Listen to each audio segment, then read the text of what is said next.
Shalom Bapak Ibu yang dikasihi Tuhan kita Yesus Kristus. Kita kembali berjumpa lagi dalam ibadah minggu kelima sesudah Paskah, di mana kita memasuki minggu yang baru. Dan sebelum kita mendengarkan kebenaran firman Tuhan, mari saya mengajak Bapak Ibu sekalian untuk kita bersama-sama bersatu hati dalam doa meminta bimbingan Roh Kudus, supaya setiap firman Tuhan yang akan kita baca dan kita renungkan, biarkanlah boleh menjadi berkat dalam kehidupan kita sehari-hari. Oleh karena itu, mari kita satu di dalam doa, mari kita berdoa. Bapa yang Maha Kasih dalam kerajaan surga, yang telah menganugerahkan cinta kasih dalam kehidupan kami dari hari ke hari. Engkau Allah yang tidak pernah lelah memberikan berkat penyertaan bahkan cinta kasih Tuhan dalam hidup kami. Dan tiba saatnya Tuhan, di minggu yang indah ini kami kembali bersekutu di hadirat-Mu, memuji memuliakan nama-Mu. Bahkan tiba saatnya kami akan mendengarkan kebenaran firman-Mu. Oleh karena itu berfirmanlah ya Tuhan, karena hati dan pikiran kami sudah siap. Dan biarkanlah Roh Kudus-Mu saja yang boleh menuntun kami, untuk kami semua benar-benar mengerti dan memahami setiap firman Tuhan yang akan kami baca dan kami dengarkan. Pakailah hamba-Mu ini untuk berkata-kata sesuai dengan kehendak Tuhan, dan berfirmanlah ya Tuhan, karena kami siap untuk mendengarkannya. Di dalam nama Tuhan Yesus Kristus kami telah berdoa dan mengucap syukur. Amin. Marilah kita berdiri untuk mendengar firman Tuhan. Haleluya. Haleluya.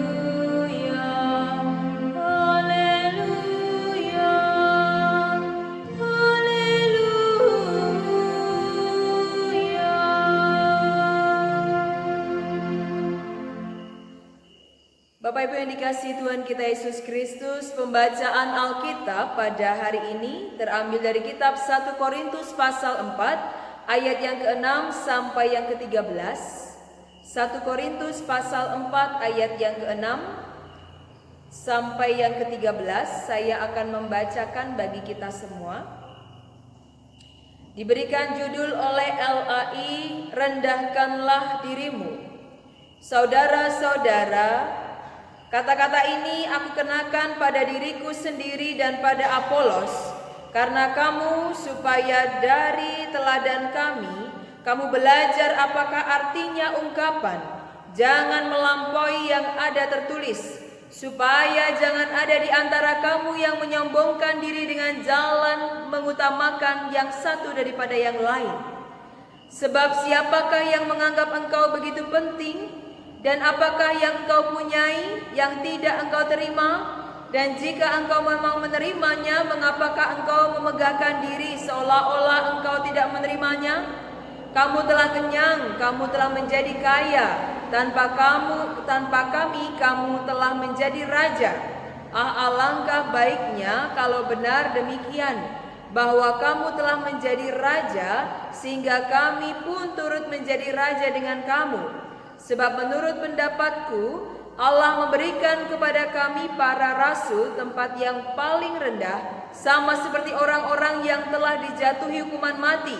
Sebab kami telah menjadi tontonan bagi dunia, bagi malaikat-malaikat dan bagi manusia. Kami bodoh oleh karena Kristus, tetapi kamu arif dalam Kristus. Kami lemah tetapi kamu kuat, kamu mulia tetapi kami hina. Sampai pada saat ini kami lapar, haus, telanjang, dipukul dan hidup mengembara. Kami melakukan pekerjaan tangan yang berat. Kalau kami dimaki, kami memberkati. Kalau kami dianiaya, kami sabar. Kalau kami difitnah, kami tetap menjawab dengan ramah.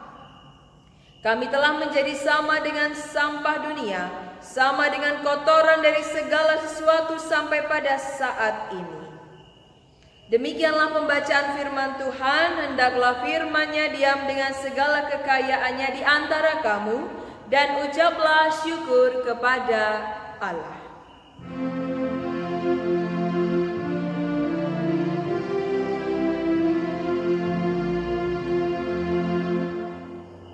Kepadamu puji-pujian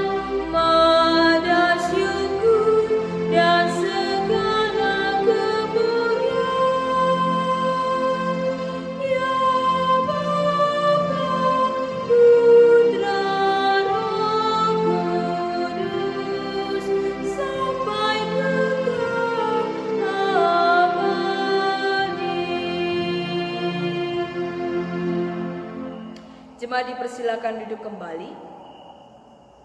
Shalom Bapak Ibu yang dikasihi Tuhan kita Yesus Kristus.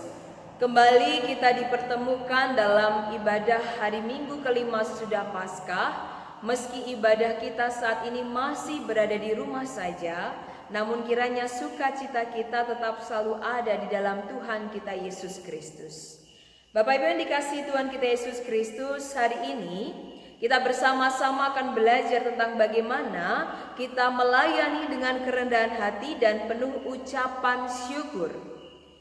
Kita perlu tahu bahwa 1 Korintus pasal 4 ini merupakan tulisan Rasul Paulus yang saat itu juga menceritakan bagaimana gigih dalam tugas pekabaran Injil sejak dia bertobat dan percaya kepada Tuhan Yesus. Dalam pelayanan pekabaran Injil Yesus, Paulus mengabarkan Injil selama 18 bulan sehingga terbentuklah jemaat di Korintus. Setelah dia meninggalkan Korintus untuk melanjutkan pekabaran Injil ke wilayah lain, jemaat Korintus mengalami berbagai macam masalah dalam gereja yang masih muda itu. Jemaat di Korintus jelas masih sangat memerlukan bimbingan dan pengajaran rasulinya melalui surat penyurat maupun kunjungan pribadi. Surat 1 Korintus ditulis selama 3 tahun pelayanan di Efesus, yaitu pada waktu perjalanan misinya yang ketiga.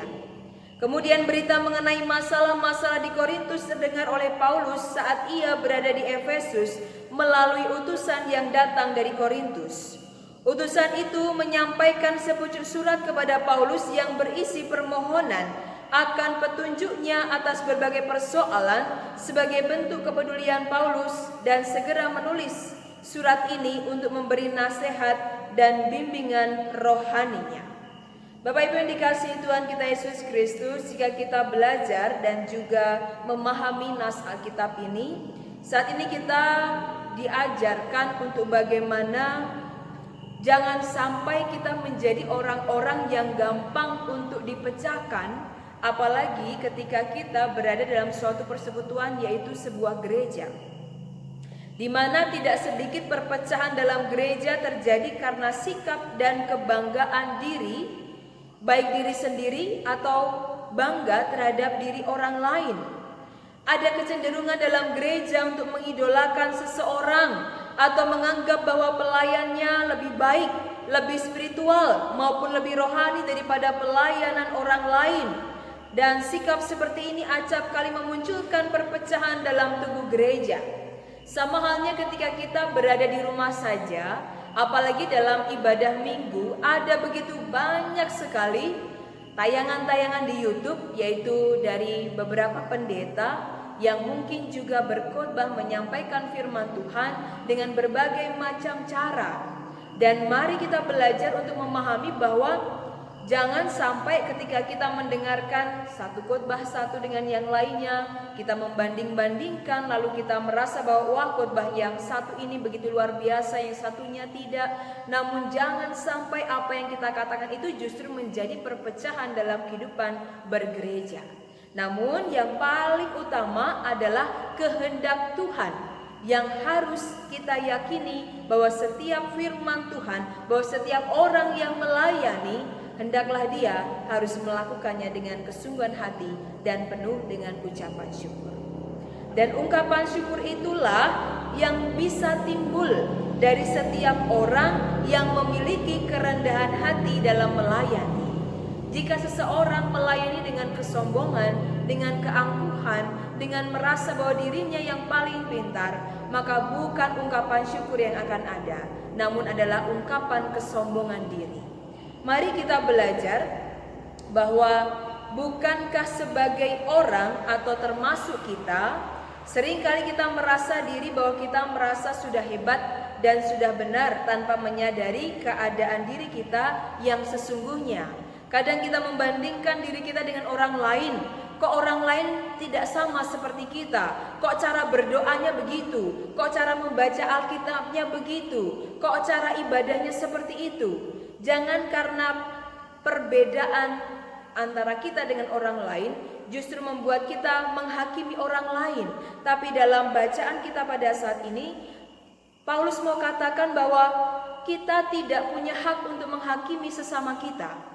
Setiap orang punya perbedaan, setiap orang punya kelebihan dan kekurangan masing-masing. Kita belajar bahwa sang rasul sadar akan hidup dan masa lalunya. Kita tahu bahwa sebelum Rasul Paulus menjadi pelayan Tuhan, bagaimana kejahatan yang luar biasa dilakukan oleh Paulus. Namun ia menyadari bahwa saat ini ketika hidupnya sudah menjadi milik Kristus, dia menyadari bahwa masa lalu yang kelam itu membuat dia atau membentuk dia menjadi pribadi yang kuat. Dan ketika saat dia difitnah, di saat dia dicaci maki, saat dia diusir sekalipun, bahkan dihina sekalipun, dia menyadari bahwa dia adalah pribadi yang benar-benar diproses dan dibentuk oleh Tuhan. Mari kita bersama-sama belajar dari Rasul Paulus. Rasul Paulus menganggap dirinya benar dan menaati Allah dengan sempurna. Dan namun pada kenyataannya semua yang dilakukannya itu adalah tanpa pengetahuan atau dasarnya. Pada saat Rasul Paulus ingin mengikut Tuhan, dia tidak punya dasar apa-apa, bahkan ilmu. Dia hanya meyakini bahwa ketika dia menyerahkan hidupnya kepada Tuhan, maka akan ada jalan untuk dia benar-benar melayani dengan kesungguhan hatinya, dengan ungkapan syukur yang dia miliki. Bapak Ibu yang dikasihi Tuhan kita Yesus Kristus, manusia tidak layak untuk menghakimi orang lain karena penghakiman itu adalah hak yang utama yang dimiliki oleh Tuhan. Karena Tuhan sebagai hakim yang adil, dan jemaat Korintus memang sudah melakukan fitnah dan penghakiman pada saat itu. Mereka menghakimi Paulus seolah tidak benar dan membandingkan Paulus dengan Apolos, bahwa Apoloslah yang lebih baik daripada Paulus. Paulus meminta mereka untuk menghentikan sikap tersebut. Dan pada sisi lain kita diajar untuk tidak sombong rohani. Bagaimanapun mungkin kita lebih rajin daripada orang lain dalam berdoa, dalam beribadah, namun tidak selayaknya kita menghakimi orang lain. Kita menghakimi bahwa orang yang tidak rajin berdoa berarti tidak masuk surga. Orang yang tidak rajin ke gereja berarti dia tidak menerima berkat Tuhan. Ada masing-masing waktunya bahwa setiap orang itu melakukan pertobatan. Ada waktu di mana orang-orang itu akan kembali kepada Tuhan. Namun waktunya itu bukan ditentukan oleh omongan kita terhadap orang lain, tapi bagaimana dia mau berproses kepada Tuhan. Oleh karena itu, sebagai orang-orang yang dipercayakan Tuhan untuk kita berkata sesuai dengan kehendak Tuhan, nasihatilah setiap orang dengan kelemah lembutan, kerendahan hati dan ungkapan syukur. Karena dari situlah orang akan merasakan bahwa oh iya, saya ditegur, saya dibimbing, saya diantarkan untuk menjadi orang-orang yang lebih dekat lagi kepada Tuhan. Dengan kerendahan hati, Paulus menuntun jemaat agar hidup dalam kesetiaan, bukan saling menghakimi. Kita pun seharusnya tidak boleh menghakimi orang lain dan menilai pelayanan orang lain berdasarkan kebenaran kita dan apa yang kita pikirkan. Biarlah Tuhan dan kebenarannya yang melakukan penilaian itu. Dan tugas kita adalah membimbing dan menegur supaya orang lain berjalan ke arah yang lebih baik, yaitu arah di jalan Tuhan dan penuh dengan kebenaran Tuhan. Mari kita saling mengingatkan satu dengan yang lain. Ketika kita mengetahui saudara kita melakukan kesalahan, pelanggaran, atau hal-hal yang tidak disukai oleh Tuhan, mari kita tegur dengan kerendahan hati dan penuh dengan kelembutan. Saya mengajak Bapak Ibu sekalian untuk memperhatikan ayat yang ke-11. Sampai pada saat ini kami lapar, haus, telanjang, dipukul dan hidup mengembara. Kemudian ayat yang ke-12, kami melakukan pekerjaan tangan yang berat. Kalau kami dimaki, kami memberkati. Ingat, kalau kami dimaki, kami memberkati. Kalau kami dianiaya, kami sabar. Oleh karena itu, dalam kehidupan kita tidak bisa meminta semua orang di dunia ini untuk mencintai kita. Kita tidak bisa meminta seluruh orang di dunia ini untuk menyukai kita. Tapi ketika kita difitnah, ketika kita dimaki, ketika kita direndahkan, bahkan ketika kita dianiaya, dikatakan di ayat yang ke-12, kalau kamu dimaki, kalau kamu dimaki, kami memberkati. Kalau kami dianiaya, kami sabar. Inilah contoh yang diberikan Paulus kepada kita, untuk kita tetap sabar, untuk kita tetap berhikmat kepada Tuhan ketika hal-hal sulit terjadi dalam kehidupan kita. Bahkan di masa-masa kehidupan kita, terkadang kita melakukan hal yang baik namun dinilai orang tidak baik. Ketika kita mau melakukan sesuatu yang benar namun orang lain berkata tidak benar, tetaplah berada di jalan Tuhan. Yakinlah bahwa ketika apa yang kita lakukan, apa yang kita perbuat dan apa yang kita ucapkan itu sudah berkenan di hadapan Tuhan, maka Tuhan akan tetap memberkati Anda dan juga saya dan juga Anda, bahwa kita semua akan diberkati Tuhan ketika kita mengandalkan Tuhan dalam setiap pelayanan kita. Tetaplah rendah hati dan tetaplah mengucap syukur ketika kita dipakai oleh Tuhan untuk menjadi pelayan-pelayannya. Tuhan Yesus memberkati kita semua. Amin.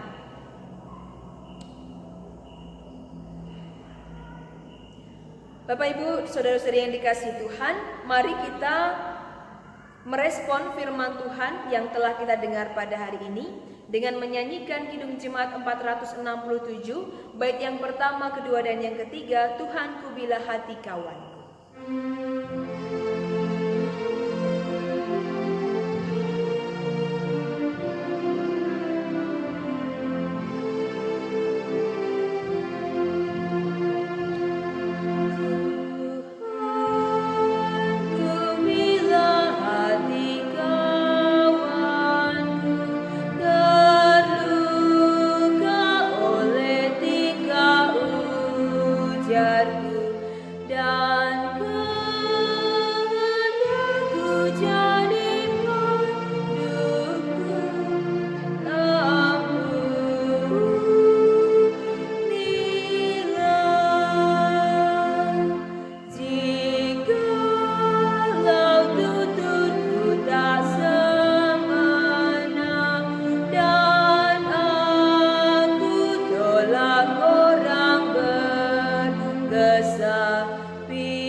Berdiri untuk bersama semua orang percaya di segala waktu dan tempat. Kita mengaku iman menurut pengakuan iman rasuli.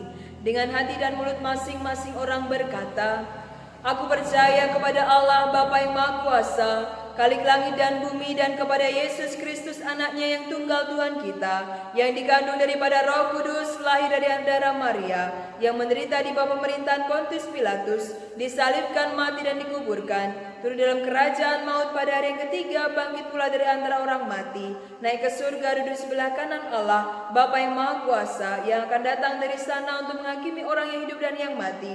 Aku percaya kepada Roh Kudus, gereja yang kudus dan am, persekutuan orang kudus, pengampunan dosa, kebangkitan daging, dan hidup yang kekal. Jemaat dipersilakan duduk kembali. Kita akan bersama-sama masuk dalam doa syafaat. Mari kita satu di dalam doa. Mari kita berdoa. Bapa yang maha baik, yang telah memberikan kami segala anugerah, bahkan cinta kasih yang tidak pernah berhenti dalam kehidupan kami. Di hari Minggu kelima sesudah Paskah ini ya Tuhan, kami tetap hadir di hadirat-Mu seraya mengucap syukur akan segala kebaikan Tuhan dalam hidup kami. Kami berdoa ya Tuhan saat ini bagi pemerintahan bangsa Indonesia dalam menghadapi wabah virus COVID-19. Tuhan tahu upaya mereka satu persatu. Tuhan tahu bangsa Indonesia kami sedang berperang, sedang melawan dengan usaha-usaha dan upaya-upaya yang begitu besar. Tuhan memberkati Bapak Presiden, Wakil Presiden, Wakil-wakil rakyat yang duduk di bangku MPR DPR, bahkan Satgas COVID-19 yang juga boleh dibentuk oleh pemerintah bangsa Indonesia ya Tuhan.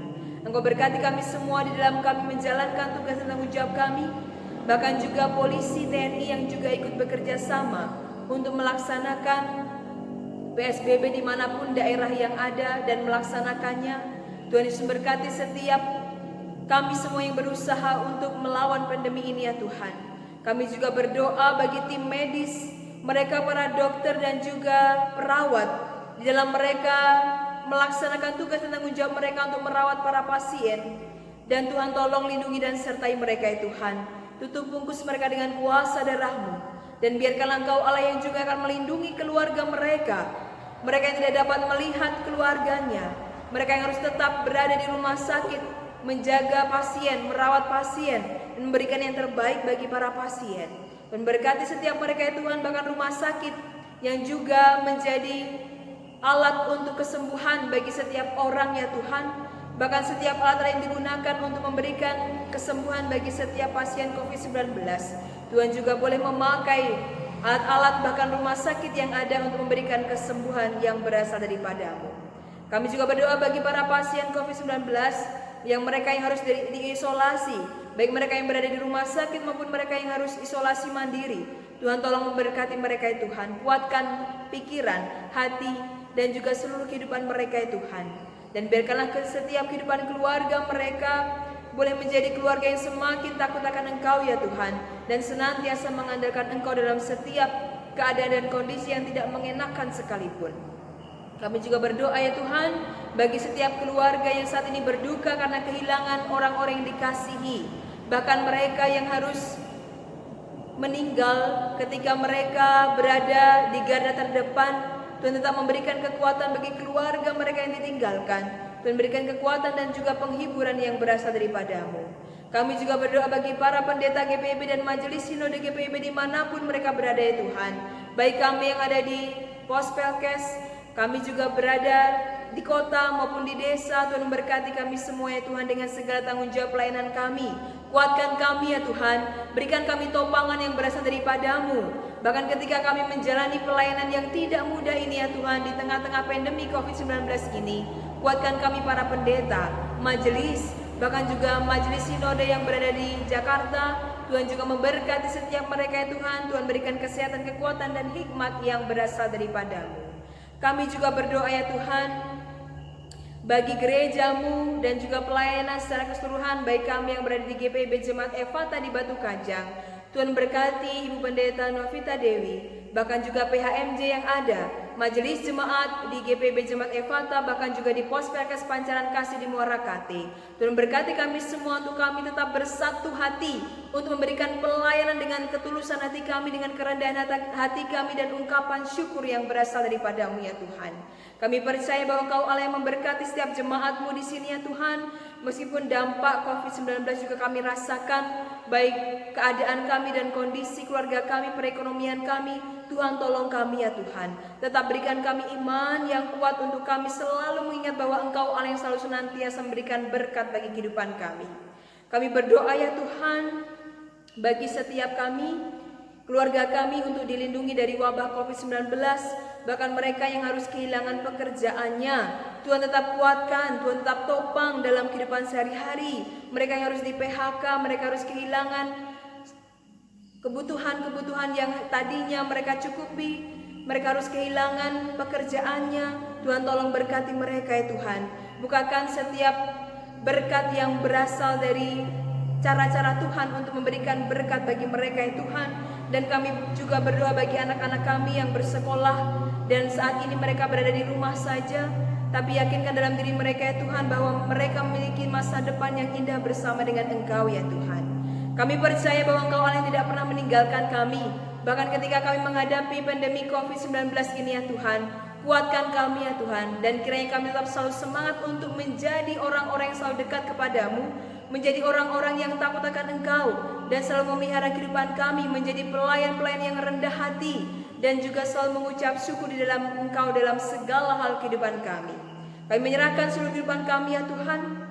Oleh karena itu ya Tuhan, dalam pengasihan-Mu kami mohon, dengarkanlah doa kami, peliharalah kami dalam kasih Yesus Kristus Tuhan dan Juru Selamat yang telah mengajar kami berdoa. Bapa kami yang di surga, dikuduskanlah nama-Mu, datanglah kerajaan-Mu, jadilah kehendak-Mu di bumi seperti di surga. Berilah kami pada hari ini makanan kami secukupnya, dan ampunilah kami akan kesalahan kami, seperti kami juga mengampuni orang bersalah kepada kami, dan janganlah membawa kami dalam pencobaan, tapi lepaskanlah kami daripada yang jahat.